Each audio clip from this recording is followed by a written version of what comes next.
Yeah. Obviously. Okay. Shall I begin? Yes, sir, you can start the session. Okay.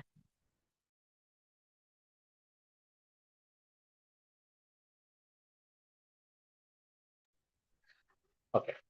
Hello, everyone. My name is Dr. Zuhair. I'm an orthopedic surgeon.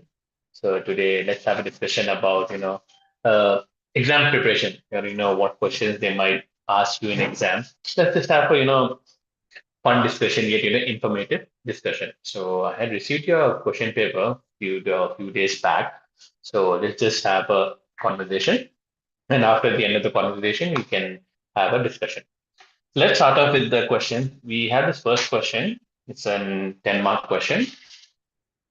Recurrent shoulder dislocations. What is the etiology? What is the management of it? And the treatment plan. So, what do you understand with the term recurrent shoulder dislocations? So, usually it occurs in the glenohumeral joint. Glenohumeral joint. It is usually in young active individuals, which leads to joint instability and impaired function. That's the basic definition of recurrent shoulder dislocation. Now let's talk about the etiology. Let's talk about the etiology of recurrent shoulder dislocation. Remember, guys, the first and foremost, the traumatic event, as I told you earlier, usually patients, who are athletics, high velocity injuries, sport person, they get that. If you can appreciate the image, or I put a small image for you people to, see how the dislocations happen. If you notice on your right side, that is a normal shoulder. Then you have anterior dislocation, posterior dislocation, as well as inferior dislocation. Now, anterior shoulder dislocation is one of the most common type. I come across in my hospital every 1 to 2 weeks. The most common one is the anterior shoulder dislocation. So let's make an etiology and let's segregate it. So first and foremost, as I said earlier, let's go with the age. Usually, younger individuals ranging from 16 to 13 years are more at risk. What happens with humeral head defects? Damage from the first dislocation increases recurrent risk because we are talking about recurrent shoulder dislocation, recurrent shoulder dislocation. Once the dislocation happens, sometimes what happens, it keeps on dislocating. Why? Because there's defect in the humeral head. Another will be ligament laxity. Individuals with hypermobility or soft tissue laxity are more prone to having, dislocation. Then there are certain which are more common ones are lesions. This can be found out with the help of your friend. Remember your friends, your CT, MRI, X-ray. With that, you can diagnose any Bankart lesion or Hill-Sachs lesion. So this is a labrum joint, right? This is the labrum. Shoulder is your labrum joint. A tear in the labrum can lead to instability and recurrence. So I've shared a small image as well, if you can appreciate as well. As you can see on the right side, that is a Bankart lesion. See, normally if you see the acromion, coracoid process, the humerus. So usually what happens in the coracoid process, there is a tear. There's a tear in it. So in that cases, the patient will suffer having recurrent shoulder dislocation. Shoulder dislocations keep on happening because you know what happens? It's a ball and socket type of joint. So it just hold there. It's surrounding the soft tissues, muscles, and ligaments. So let's talk about the glenohumeral joint anatomy. It is highly mobile. You see, I can do so many movements with this. I can do dislocating. The most common type of joint dislocation is your shoulder joint. Another one is your Bankart lesion, tear detachment of the anterior inferior labrum from the glenoid. Then you have Hill-Sachs lesion. Then you have capsular laxity, as well as rotator cuff damage, So these are the basic anatomy. You have more common lesions are Hill-Sachs lesion as well as Bankart lesion. Then we talk about the clinical features. If you can see an image, I put an image of Hill-Sachs lesion as well. Let's talk about the history. Multiple dislocation, subluxation, with shoulder popping in and out of place. See, in and out of the place. Usually, remember, guys, when a patient comes to you in your OR and meet a patient, they come with a drooping shoulder. They come with a drooping shoulder like this. So it will pop in, pop in, pop out, causes recurrent shoulder dislocation. Severe pain. The first and foremost is pain. As I told you earlier, pain is the most important sign. Then you have instability, shoulder giving away. We do like this sudden, my shoulder is giving away, my shoulder is giving away. And you guys might have seen Pushpa, right? He comes like this, right? Nothing but shoulder dislocation is happening. There is weakness. He is unable to lift small objects like a pen. He won't be able to lift. These are some of the clinical features. Then how do you examine? Apprehension sign. Apprehension sign. The patient comes to me holding his hand like this. So he comes like this to the OR. He'll be like this, drooping shoulder. He'll come like this. He's having this apprehension. He doesn't want to lift it. It's called an apprehension sign.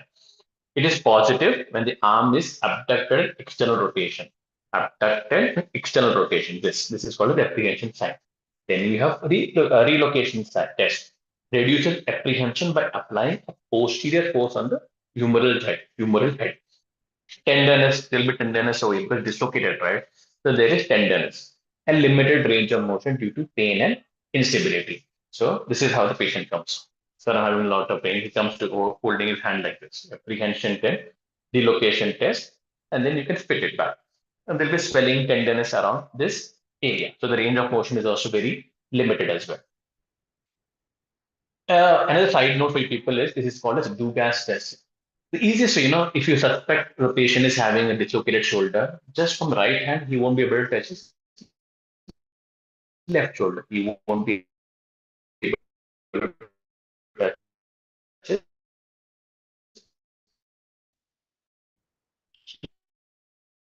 left shoulder.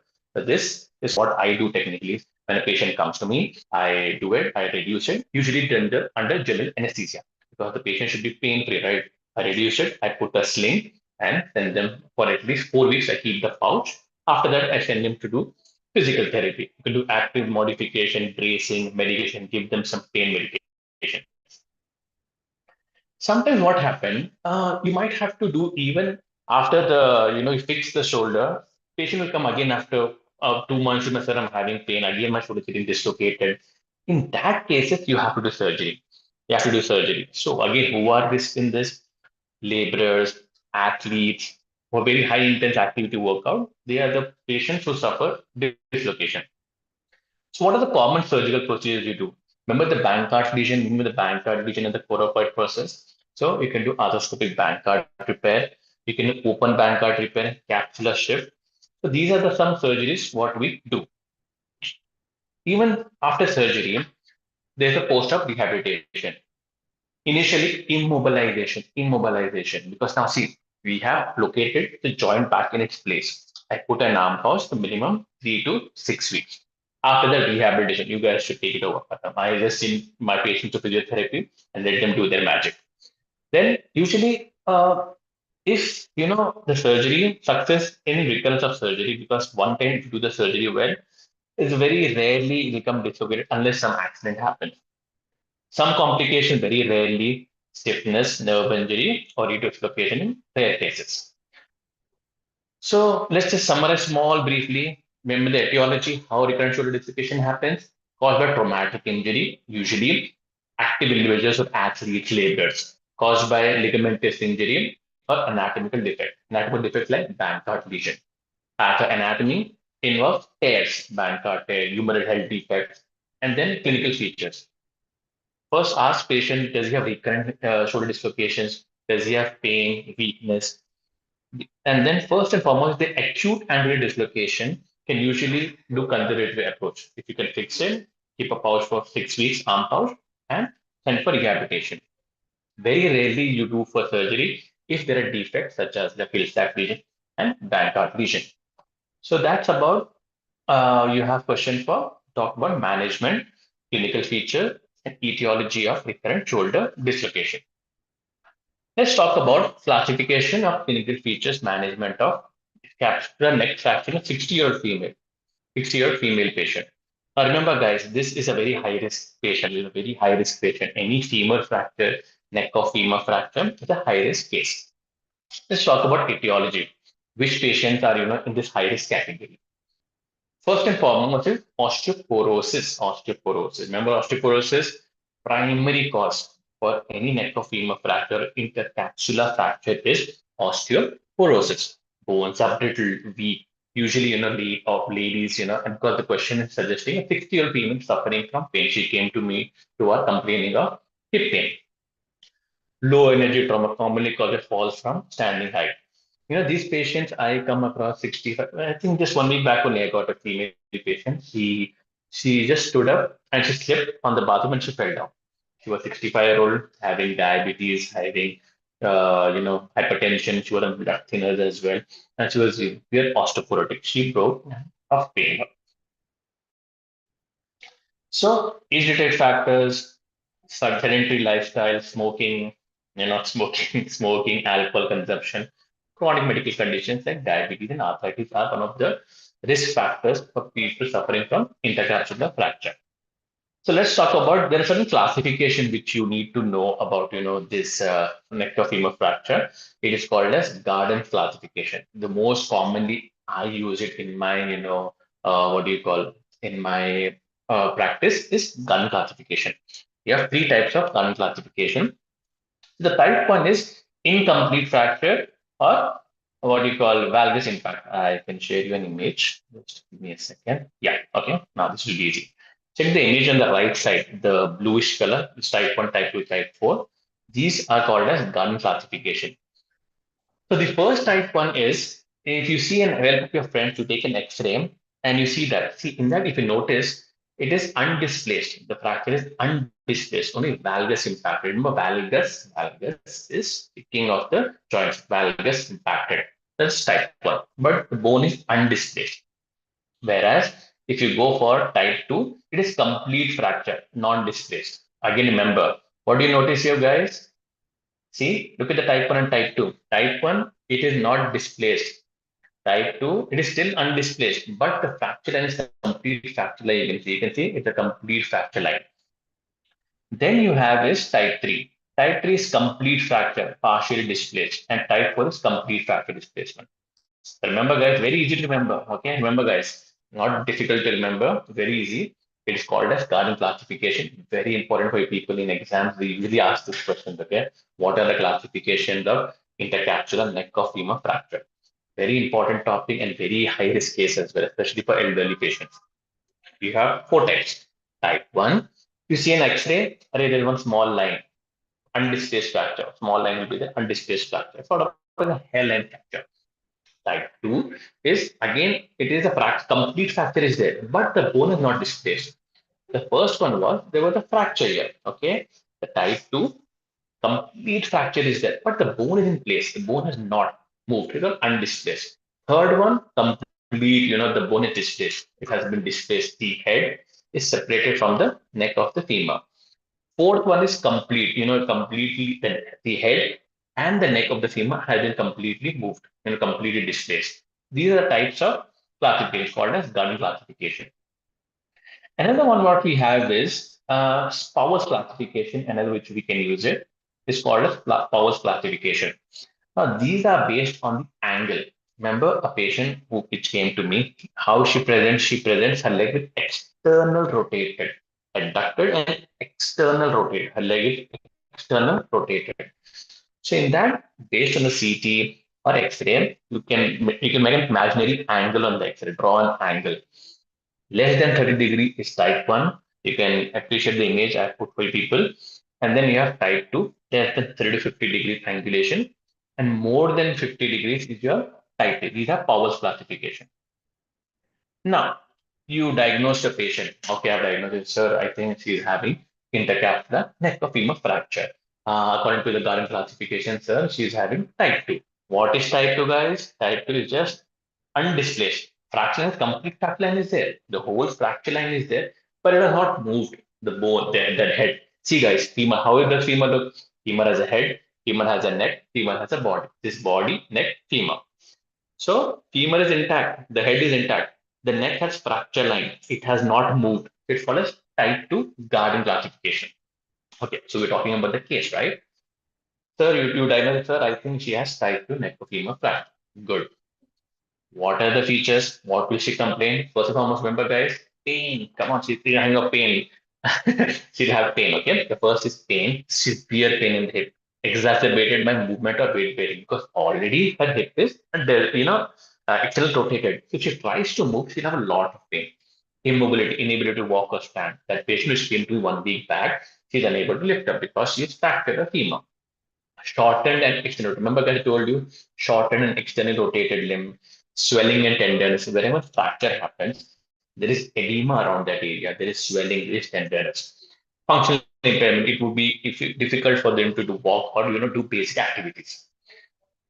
First and foremost, now you tell, sir, how do you treat it, sir? As I told you, very conservative management doesn't work in these cases, unless if the patient is not fit for surgery, he's very old, but it is very high risk, very, very high risk. Rarely indicated only for non-ambulatory patient with significant comorbidity. Conservative management. Surgical, we have it. We can use a cannulated screws or sliding hip screws for non-displaced fracture. Garden 1 and 2. Remember 1, the fracture line is undisplaced fracture. For that, you can use screws. You can use that. In certain cases, if a garden 3 or 4, what was garden 3 and garden 4, guys? Garden 3 was complete fracture and displaced. Garden 4 completely displaced. It's like, one, the neck of femur is here and the ball is here. The ball is here, the neck is here.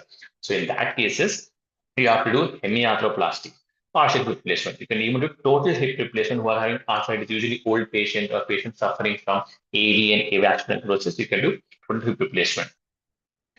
Post operative care after surgery, what I do one day, I keep them in ICU just to monitor any issues or any leakage around the wound site.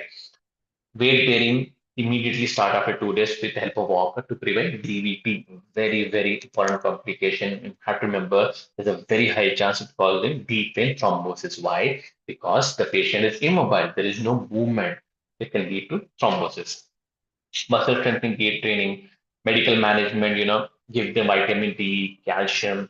You can do bisphosphonates for osteoporotic patients. Pain management, you can give blood thinners, you can give NSAIDs.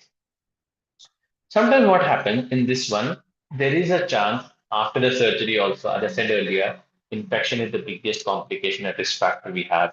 It can lead to AVN. What is AVN, people? And if you see the image, that is how a total hip replacement looks like. You can appreciate the image. Can you see that? I replace the head, I put the whole joint. In that, we have two types, which I'll talk to you about. There are cemented, uncemented. You don't need to know for an exam purpose. You can just, say I use a total hip replacement or partial hip replacement.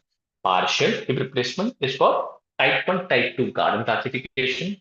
Type 3, type 4 have total hip replacement. So important, remember, surgery is very important for this patient. It's a very high risk case because of elderly female patient, very commonly for them to have hip fracture. So immediately send them to the ER. So next question, what we have is let's talk about the etiology, clinical features, complication management of TB of D67 spine. What is D67 spine? It's called a spot spine. POTTS, called a spot spine. Usually this happens when the causative agent, the bacteria, is Mycobacterium tuberculosis, mycobacterium. Tuberculosis is the most common organism causing the, tuberculosis in the spine. Sir, how does it spread, sir? It is due to hematogenous dissemination from a primary focus, example, lungs, lymph nodes. Those are the commonly routes of getting it. Or from adjacent tissue. If you have, TB can occur in any part of the body. Okay, remember that, guys. Okay, so this is affecting the spine.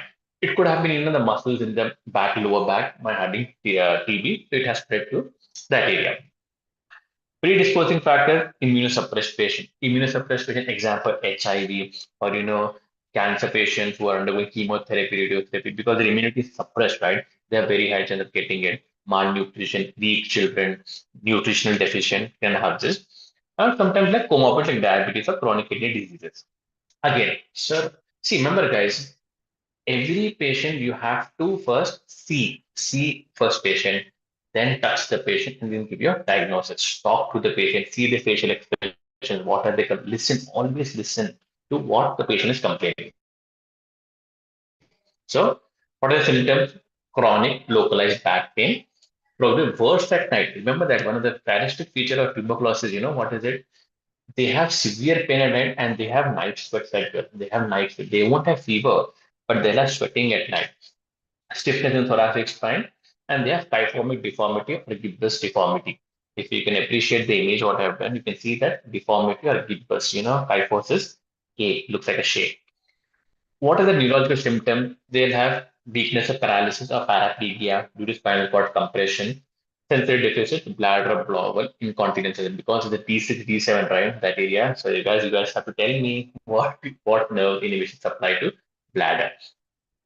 Low grade fever, night sweats, weight loss, generally fatigue and malaise. You don't know the cause why weight loss is happening to a patient for the past 3 4 months. Suspect TB. Okay.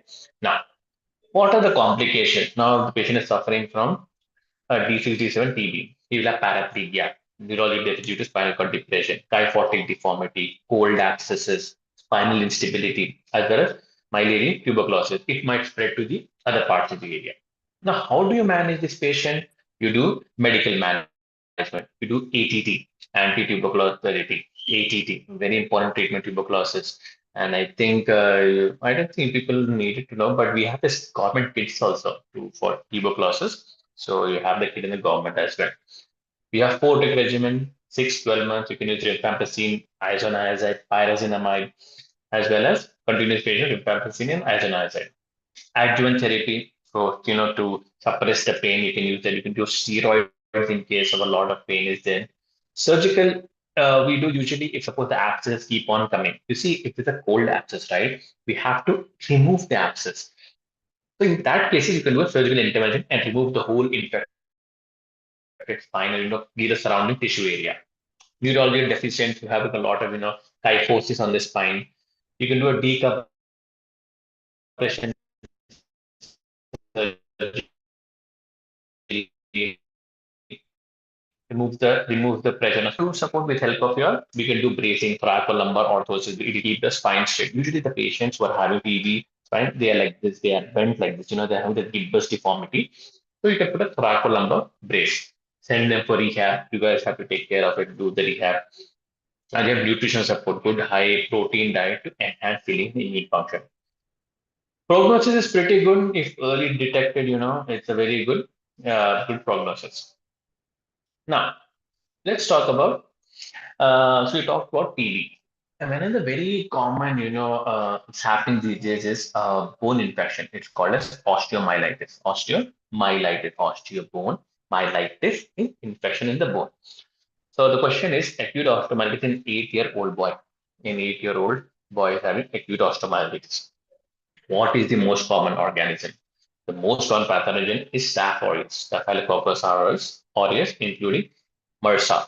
MR, methicillin resistant, is basically you see in hospital-induced infection. Other potential are Streptococcus. We have Haemophilus influenza, more common in younger individuals. Remember, the common one is Staphylococcus aureus, and as well as MRSA, methicillin-resistant Staph aureus. These are the most common causative organism which cause osteomyelitis in children. How does it spread, sir? Hematogenous spread from distant, for example, skin infection, respiratory tract infection, from trauma or post-surgical infection, or adjacent soft tissue or infection. Risk factors, recent trauma or surgery, or someone will have sickle cell disease, they are susceptible to having osteomyelitis. So I can show you if you appreciate the images. When you see his left arm of the child, what has happened? There is redness, tenderness. They reach the metaphysics of long bones and they proliferate. Inflammatory response. The body mounts an inflammatory response leading to formation of pus within the bone marrow. If you can notice it, if I can do it, but yeah, see,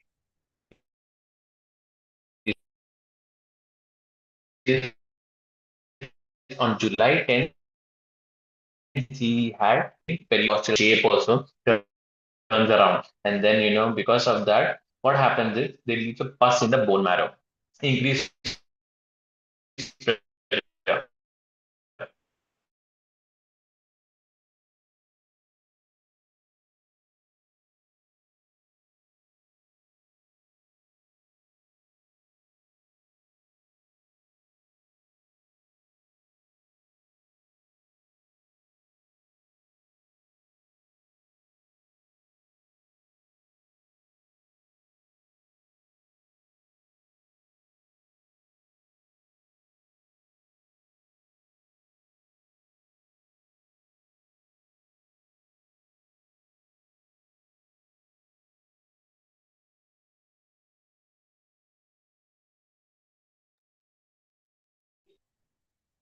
Oh, no.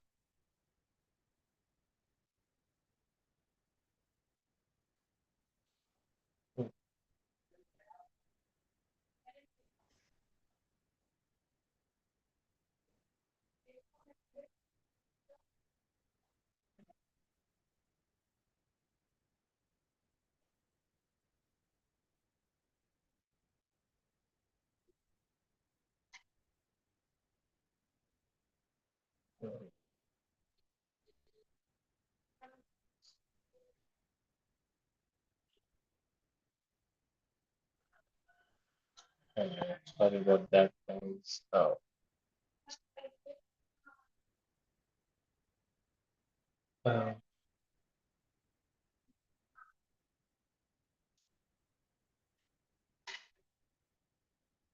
I don't know. Hello?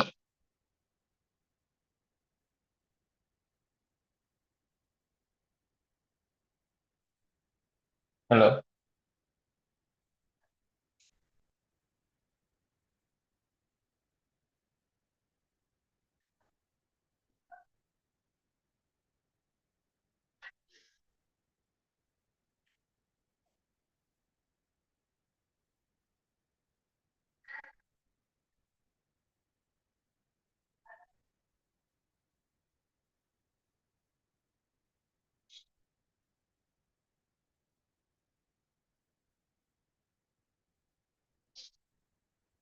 Oh, hello?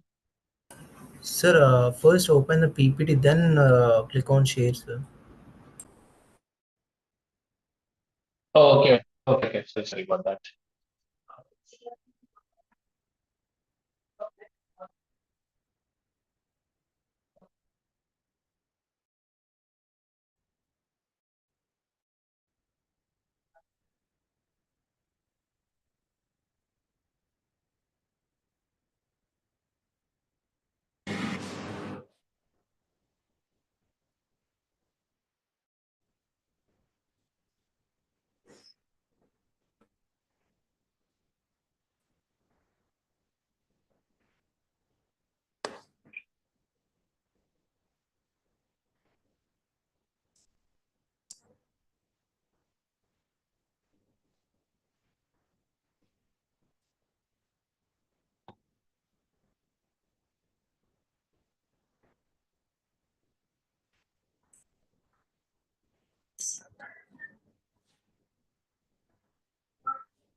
Okay, I open the PPT.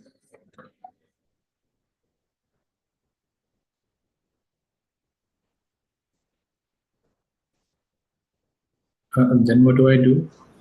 Sir, first open the PPT, Yeah, then I open the PPT. Uh, I then share. I did that. Like share content, right? Yeah, share screen. Share screen. Yeah, I did. It's Then it shows your tabs, right, sir? PPT tab, everything. can't see that one. Options. It will show Uh, you tabs like a Windows. Then yeah, I understood that one. Yeah, but it doesn't show. Yeah, it's like the whole thing. Um, so right now I'm at this page. Like,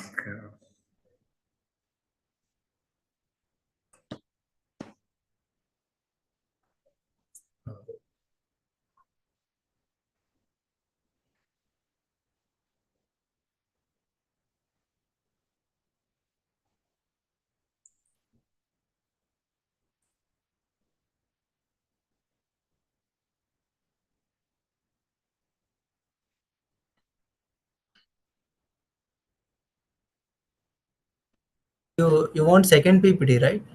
no, no, the first one. It's not yet done. Actually, the first. I'm still in the first one. How do I net got TC or something.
Okay, this okay now? Like, One sec, sir. I will share the PPT. You just say when to next. If you see okay, yeah, this slide, I will sure. move to next. I want this slide actually.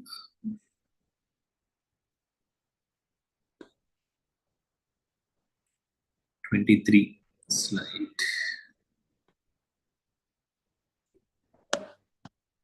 25.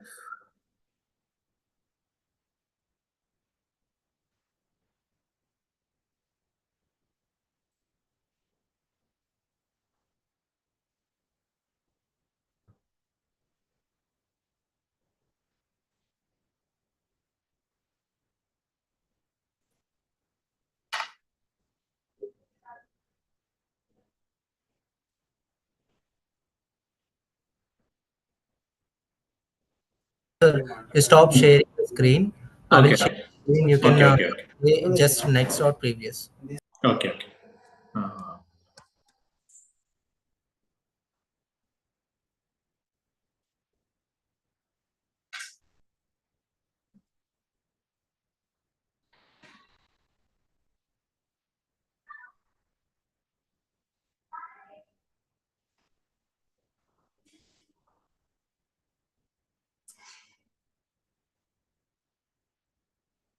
oh, that is better.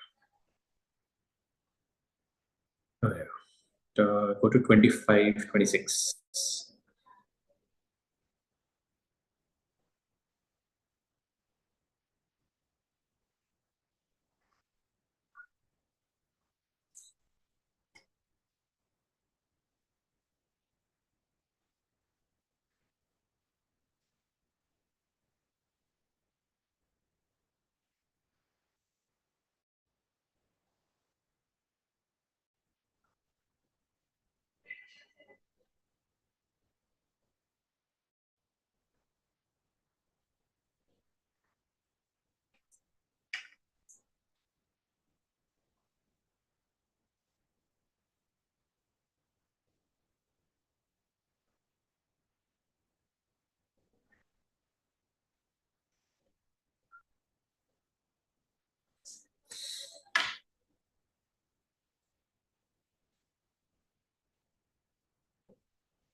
Yeah.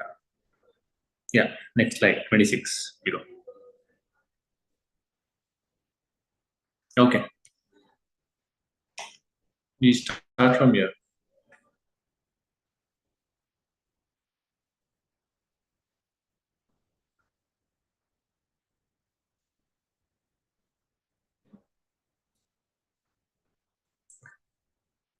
So, so let's start off with the clinical features of acute osteomyelitis. Usually, they present with fever, high-grade chills and malaise, tachycardia, and irritability. So the pain, because that's, I take an example. I took a humerus, right?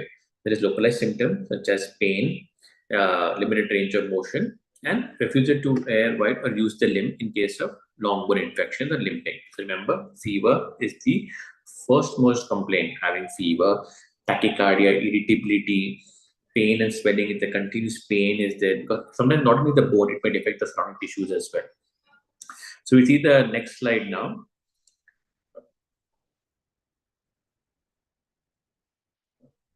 Can we go for the next slide? Yeah. You can skip this one. Let's go to the other one. Date.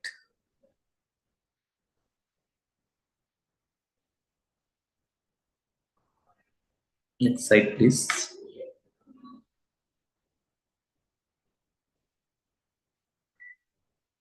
Yeah. So, sorry about the delay. So let's talk about the management. Initial assessment, you need to do clinical history and examination. Look for signs of infection, any recent trauma is there, or any blood test, elevated WBC, ESR, CRP, imaging, take help of X-rays, get an MRI done if you have suspicions. So those are your assessment diagnosis. You can give antibiotics, start with either broad spectrum antibiotics or target antibiotics. You can even sometimes you feel you can just take a sample out of it, go for tissue culture, do it for test and for cell culture and sensitivity, or you can give using oral antibiotics. Next slide, please.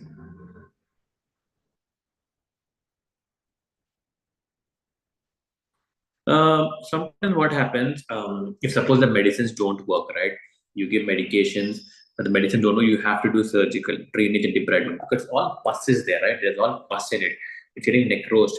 So you drill it and you remove all the pus. You clean the wound and do sequestration, removal of sequestration. Remember, sequestration involucrum. Sequestration is removal of dead bone. In some cases, what happened, because suppose a lot of bone loss is there, you have to remove a piece of bone, you can use fixation with the help of pin or screws so that the bone line gets maintained and there's no instability. Supportive, you can give pain management and you can give immobilization, use a cast or a splint, and give proper nutritional diet. For the next slide. So follow up again, rehabilitation. Once infection is under control, he's able to gain his strength and then for rehabilitation. So remember, let's do the key takeaways. Timely diagnosis and treatment is utmost important. Close monitoring, see if it's not affecting other parts of the body, other parts, other organs, and comprehensive care. Next. Now, the next one is a supracondylar fracture of the humerus in child. Let's talk about the features, complication management. Now, usually in this, it's a very common elbow injury. A lot of they fall like this. Small children, when you push them and they fall like that, and they get injury to the elbow. The common elbow injury in children typically occurring age between 5 to 10 years, often caused by foosh. You can call it foosh. What is foosh? Fall on an outstretched hand. Fall on an outstretched hand will cause supracondylar fracture related to hyperextension of the elbow joint. Hyperextension. The joint is hyperextension.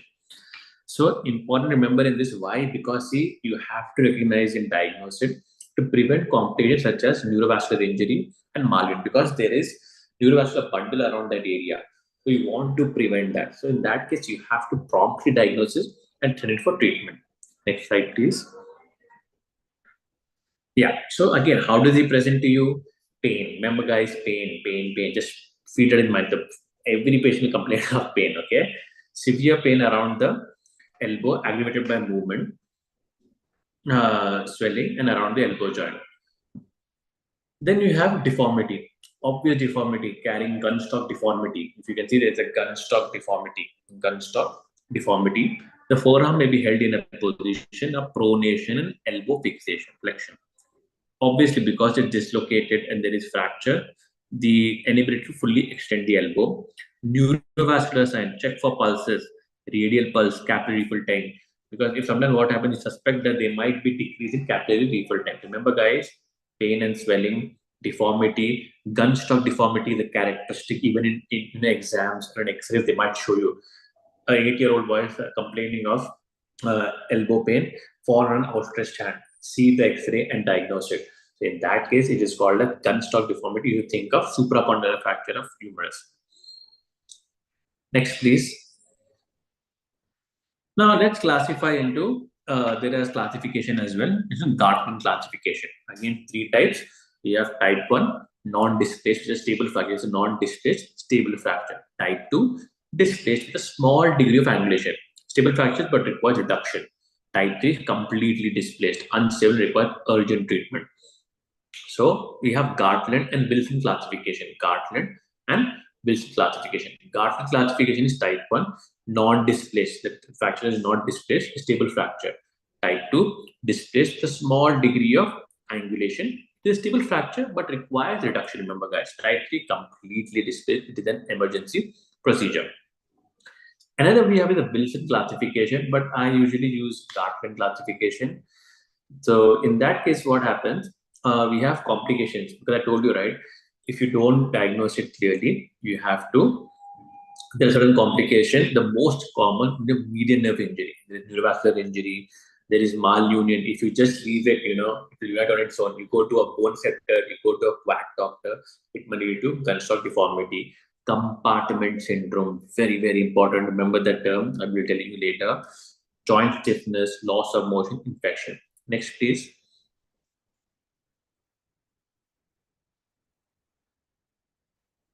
So first and foremost is type 1 fracture. This is a type 1 of Gartland. Remember, it's an undisplaced fracture. Is treatment is immobilization in long arm cast for 3 to 4 weeks. 3 to 4 weeks, you can just apply a cast and leave it, let it heal up. Regular x-rays to see if the bone is uniting.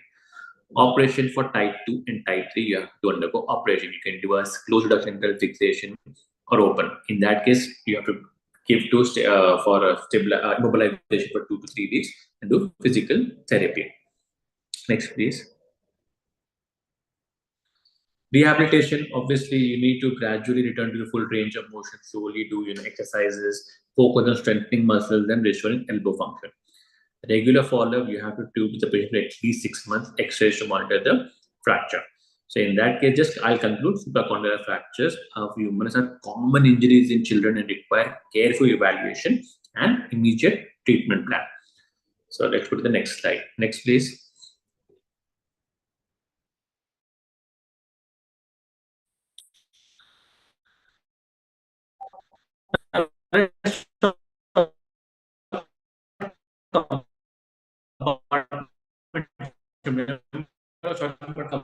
This is important. For this. So let's talk about what is compartment syndrome. A circulation function of tissues within the compartment. It is a surgical emergency, guys.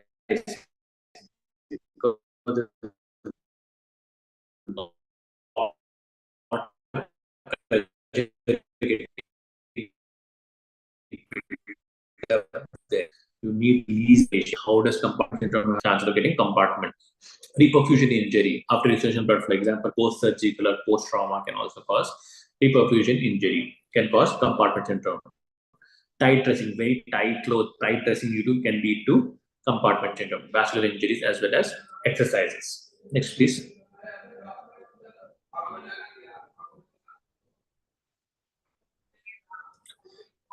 So, as I said, let's briefly discuss. I'll not talk to you in much detail. Let's put a brief discussion. Remember that it's just, the fascia around that area is tightened up because if there is an injury to a specific bone area, right? What happens? Swelling happens. If it damages the muscle, it will make the muscle into rigid and pressure increases. It might lead to getting a lot of severe pain, inflammation. You have to do an emergency surgery in that case. So based on the clinical symptoms, pain, swelling, and physiological changes. So in that case, you can do imaging to rod fracture, but if you use X-rays, it's not very helpful in that case. So remember, after fractures, check for any pulse, see any pulses are weakened, if any complaining a lot of pain, tightness around the skin area, you have to send it to emergency to do the treatment. Next. So first and foremost, fasciotomy, that is the most emergency procedure you have to do. In these patients, I immediately send them to OR and make a deep incision, reduce the pressure, making incision in the fascia. This allows the swelling to subside and restores blood for the affected tissues. So post-operative monitor for the wound infection because you have made a big cut, right? A big cut is there. So you have to monitor for the wound. Complications, obviously, if you delay it, there is no blood supply to the muscle. Once there is no blood supply, the muscles may die. So in that get necrosed. In that case, there's a complication, kidney failure, infection, and it might lead to amputation as well. Prognosis is usually very good. Delayed treatment can lead to permanent muscle damage. Next, please. Now, this one we are talking about upper tibial fracture, very common topic as well. Usually, what is upper tibia? It's a proximal part of the tibia and typically caused by trauma, such as your motor vehicle accidents or sports injury. They involve the knee joint, the surrounding soft tissues. Now, the most important one, this is the Shasta classification. A very important guys topic, Shasta classification, tibia fractures, tibia plateau. Even my exams also, I used to get this. Even day-to-day routine, when I come across injuries, I have to classify it. So remember, these fractures involve the articular surface of the tibia, which forms the bottom of the knee joint. Let's classify the shafts. There are usually 6 types of classification. Very easy to remember, guys. Don't worry, I've attached image as well. So let's talk about type 1. Simple split or compression lateral tibial plateau, medial side and lateral side of tibia. You have simple split. This is, a depression or a cut. Type 1. Type 2 is split fracture depression of the lateral plateau. Type 3, depression due to lateral tibial plateau without fracture. Type 4, medial tibial plateau fractures. Type 5, condylar fracture tibia displacement associated soft tissue injury. Next, please.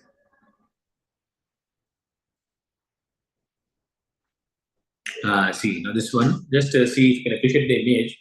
See the first one, remember you need to segregate lateral tibial plateau. So medial side, lateral side. Near the fibula, if it involves both the lateral tibial plateau, it's called as type 2. Type 3 is complete depression, it's called depressed. Type 4, bicondylar. If you see, it is even the medial side getting involved, 2 parts. Type 5 is split, lateral tibial plateau, medial side getting involved. And type 6, complete displaced. It's called a Schatzker classification. Next. So these fractures occur 1/3 of the tibia and often involve direct trauma. You have usually caused by, spiral fracture, transverse, and comminuted fractures. Sometimes what happens in case of avulsion fractures can also lead you to tibial fracture. Next, please.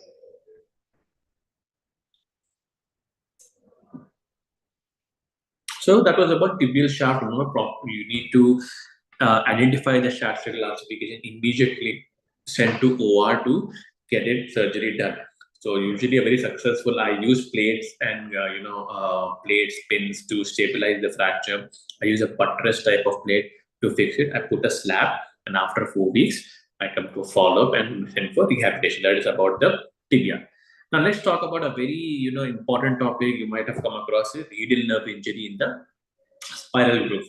The nerve injury spiral groove on your humerus is the most common type of injuries involving the upper limb, typically occurring due to fractures in the mid-humerus, especially in the region of spiral groove where the radial nerve is resting. Most vulnerable area, the mid shaft of humerus. If you take your humerus and cut it into half, that is where your radial nerve exists. So the radial nerve anatomy is it innervates the muscle of the posterior arm and forearm, providing motor and control sensation.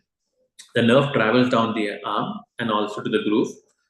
So in that case, what are the causes? Fracture of the humerus. The most common is mid-shaft or spinal fracture of the humerus, which may compress or de-stretch. Or sometimes what happens? Sometimes you hit someone with a stick can lead to fracture. Next, please. Remember, guys, the first and foremost, the most important sign to remember, if you think you suspect this guy might be having fracture in the spinal groove, radial nerve getting damaged, wrist drop. If you have a wrist drop, radial nerve palsy, the most classic telltale sign where the patient is unable to extend the wrist and fingers, resulting in characteristic dropped wrist position. Weakness of elbow extension is there, loss of finger extension, sensory deficit. So diagnosis, the first one, remember I told you guys, the presence of wrist drop itself should keep you as an alarming bell. This might be having a radial nerve injury or radial nerve palsy. You can use EMG to confirm it as well, see if any sensory nerves are damaged or no. X-ray or CT scan to evaluate what's the fracture. That is about the spinal groove of injury, radial nerve injury in the spinal groove. Next, please. Management in most cases, see, suppose there is no fracture and the radial nerve is just compressed, you can just put a cast for 4 weeks and then send it to recovery.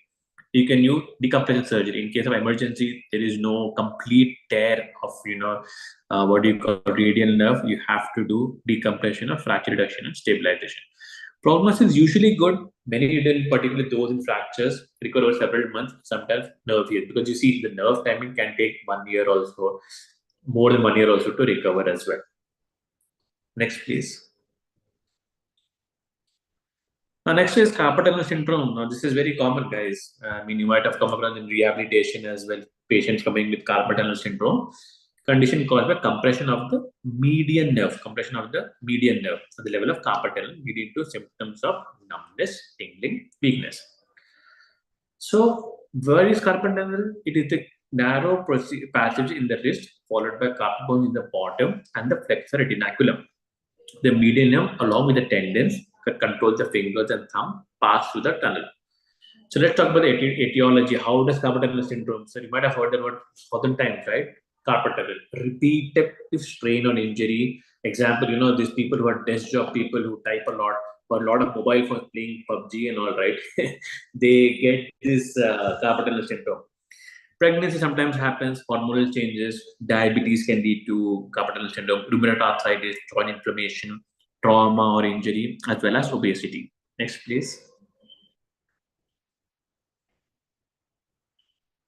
Clinical features: first is sensory symptom, numbness and tingling in the thumb, index, middle, and half of ring finger. That is the supply of median nerve, guys. It supplies the thumb, it supplies the index, middle, and half of the ring finger. That is the supply of the median nerve. So any area affecting this can cause carpal tunnel syndrome. Symptoms worsen at night or activities that involve wrist flexion. Motor symptoms: weakness in thumb. Pinching strength goes. Why? Because median nerve is supplying in the thumb. Atrophy, positive and tinner sign, sensation of tapping with the carpet. If you tap the tinner, if you keep on tapping the base of the thumb, there will be numbness, tingling sensation. That is called as tinner sign. Phalanx sign is numbness, tingling. The wrist is flexed for 60 seconds. You know how you do namaste and all. If you invert the namaste like this, you fold your hands and you do it like this. That is called as phalanx test. Need numbness or tingling for more than 60 seconds, suggestive of carpal tunnel syndrome. Frequently diagnose, take an EMG scan, ask the history, and do ultrasound and MRI to rule out. Next, please. Mostly carpal tunnel syndrome, most it is because if they're happening because of they type on the laptops on the phone for a longer time, just give them splint. Tell them to wear splint. You can give some medication, ice pack, NSAIDs. And if suppose they can't quit their job, we have to type. It is our duty. We have to try. So you have to make certain adjustments so that your typing gets smoother. Now let's talk about cerebral diplegia. Cerebral diplegia is a spastic diplegia form of cerebral palsy, primarily affecting the lower limb, causing muscle stiffness and weakness. Usually the cause is prematurity, and you have infection during pregnancy as well as jaundice. These are genetic factors. Next, please.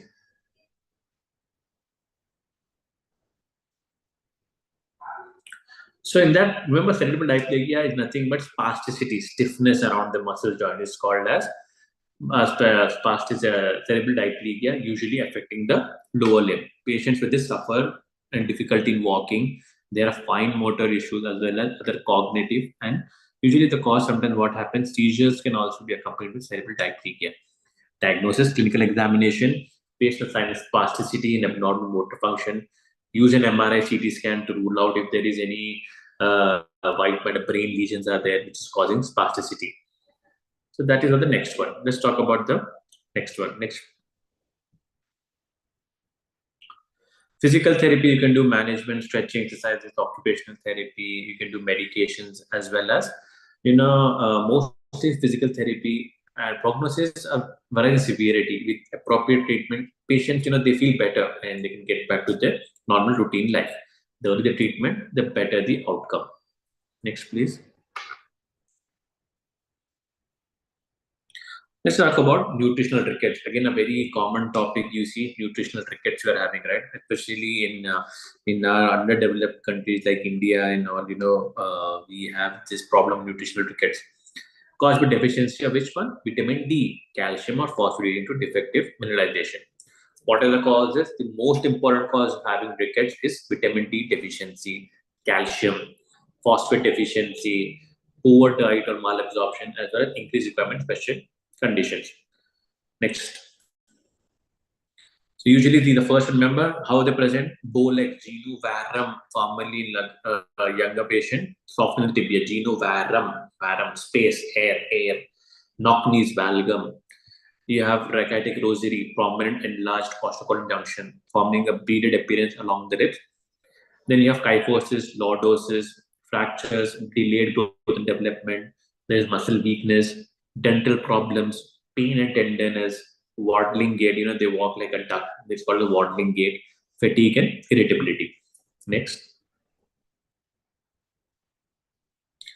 Clinical evaluation is the most important. See the patient, see the child, he's having knock knee or he's having bow legs, any x-rays to confirm the diagnosis, give vitamin D. It's a younger patient, sometimes what happens, you can leave it, just leave it for it to recover on its own. Vitamin D, you have calcium and phosphate supplementation, dietary modification, sun exposure, as well orthopedic intervention. In case, even after 10, 12 years, there is deformity, there is bowel deformity, we have to do orthopedic procedures. Next. So next one we talk about is Erb's palsy at birth. Erb's palsy is again, brachial plexus. If our brachial plexus injury that occurs during birth is usually caused by, sometimes delivery time or something. What happens? They might be, when they remove the baby, pull out the baby, they might be injured to the shoulder area. Can lead to Erb's palsy. Erb's palsy, the nerves involved are C5, C6 roots. Difficult or traumatic delivery. See, the most common cause of Erb's palsy is traumatic delivery. Large baby, macrosomia. Patient mothers who are having diabetes can have large babies, macrosomia. Breech presentation, increased abdominal position that can lead to stretching of neck and upper limbs. Use of forceps of vacuum extraction. So you see, usually the birth and having Erb's palsy. Next, please. So how do you the clinical features of what baby present with paralysis of the upper arm? Affected limb is adducted, internally rotated, and extended the elbow, commonly referred as waiter tip. Waiter tip, under the table you give some tip, right? It's called as waiter tip position. Affected limb is adducted, internally rotated, and extended to the elbow. There is muscle weakness, loss of sensation, absent mororeflex, started reflex, maybe absent asymmetric affected limb. Decreased grasp, they are unable to grasp it. Decreased. Diagnosis, clinical diagnosis based on the characteristic and arm positioning. See the time of the delivery, what had happened, any issues during the delivery. EMG to confirm it, MRI ultrasound to visualize the brachial plexus. Next. Management, usually in this case, you can do conservative management, do physical therapy, early rehabilitation, muscle strengthening. Surgical management, in severe cases, surgery may be needed to repair the brachial plexus. Supportive care, you can put splint or bracing. And prognosis usually depend on the severity of the nerve injury. If mild cases, usually recover very well. There won't be any deformity. Severe cases, sometimes what happens, it might take some time to recover. Next, please. So we talked about this. Now let's talk about quickly about small questions. Can you tell me with the next slide? The next one. This one. There's another. I think so. We'll do about this one. We'll quickly finish this off. I'll send you.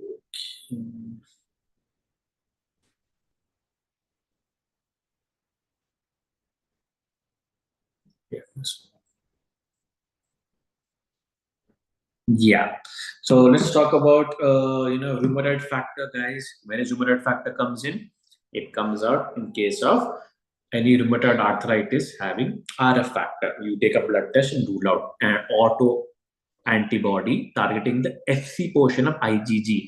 Guys, I know it's sounding complicated, but for exam purpose, just remember it's an auto antibody targeting the FC portion of IgG. Associated conditions are rheumatoid arthritis, it's positive, but can be found in lupus and chronic infection. Clinical use helps support diagnosis of RA, but lacks specificity.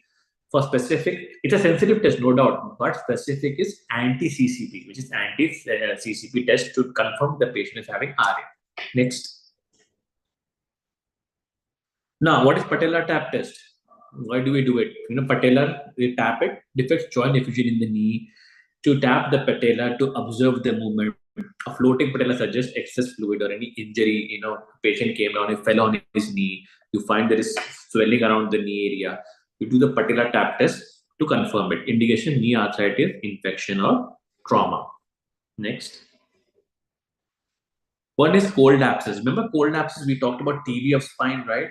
So it's about cold abscess, slow forming collection of pus, typically painless, common causes TB, chronic infection. Clinical features are swelling without clotting site. Usually remember guys, when there is swelling, acute injury, there is always redness or inflammation around the area.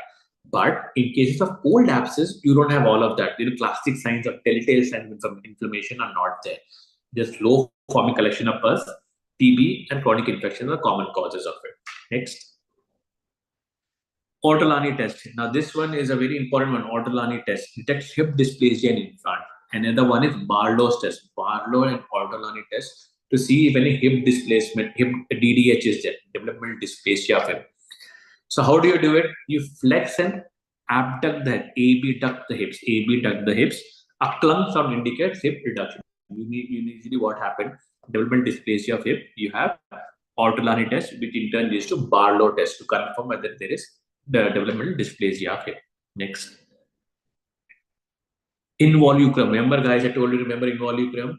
New bone formation around the dead bone is involucrum. Sequestrum. They might be, sir, what is sequestrum? New bone formation around the sequestrum. Sequestrum is a dead bone. One osteomyelitis, we talked about an 8-year-old boy having osteomyelitis, right? Around the dead bone, there will be new bone formation. That is called as involucrum. Involucrum. It's around the necrotic part of the bone, the immune response. Diagnosis is usually you can see your imaging. Next. Tardy ulnar nerve palsy, progressive ulnar dysfunction, often due to previous elbow injury, repeated elbow injuries, it called as tardy ulnar nerve palsy.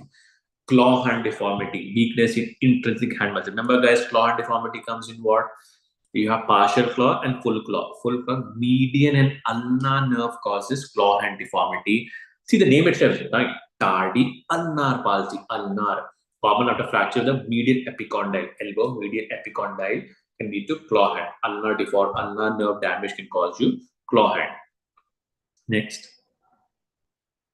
Ulnar claw hand. See, we talked about ulnar nerve injury. Symptoms are hyperextension of the metacarpophalangeal joints, flexion of the digital joints. So very easy to remember. Hyperextension of the MCP joint followed by distal joint. There is just claw-like appearance of hand, particularly affecting the 4th and the 5th fingers. Why? Because the ulnar nerve supplies the 4th and 5th fingers. Next. Kienbock disease. You might have heard that word, Kienbock disease. Avascular necrosis of the lunate bone in the wrist. What is avascular necrosis? Avascular necrosis is nothing but no blood supply in the. If the blood supply is restricted to the lunate bone, remember the lunate bone. Next time I'll be asking you what are the carpal bones. Remember that, guys. Causes reduced blood supply to the lunate. Clinical features are pain, stiffness, progressive risk, arthritis. Management usually conservative or surgical treatment depending on the severity. It's called as Kienbock disease. Next, please. What is the action of vitamin D? We talked about vitamin D, right? It causes what? Deficiency of vitamin D causes what, guys? Nutritional rickets. The most common cause is vitamin D. Enhances calcium. So how does it act in the body? It enhances calcium and phosphate absorption, promotes bone mineralization, as well as regulates immune system and anti-inflammatory. Deficiency leads to rickets in children, osteomalacia adults. Leads to rickets in children and adults, osteomalacia adults. Next. Mantoux test. Mantoux test. What is Mantoux test? Remember TB, guys, detects latent tuberculosis. Procedure usually do an intradermal injection of the purified protein PPT. Check for indulation. You make pin holes. You might have seen in medical practice some, or you might have seen some of your relatives or friends. They do this pin test on your hand, and after that you get to know the Mantoux test. Positive result indicate exposure to Mycobacterium tuberculosis. Mycobacterium tuberculosis requires further testing. So remember, Mantoux test is used for TB, and the most important one is Mycobacterium tuberculosis, the most causative organism. Next, please. So hopefully you guys enjoyed the session. If any doubts are there, you can let me know in the comment section below. Any particular question or any other topic you want to talk about, please let me know. I'll help you guys out.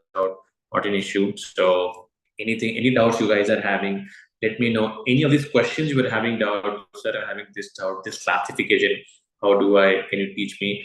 I can definitely help you out. Just comment in the sections and I'll help you out with guys. So all the best guys for your exams and all. You guys will ace it, okay? So thank you. Have a good day.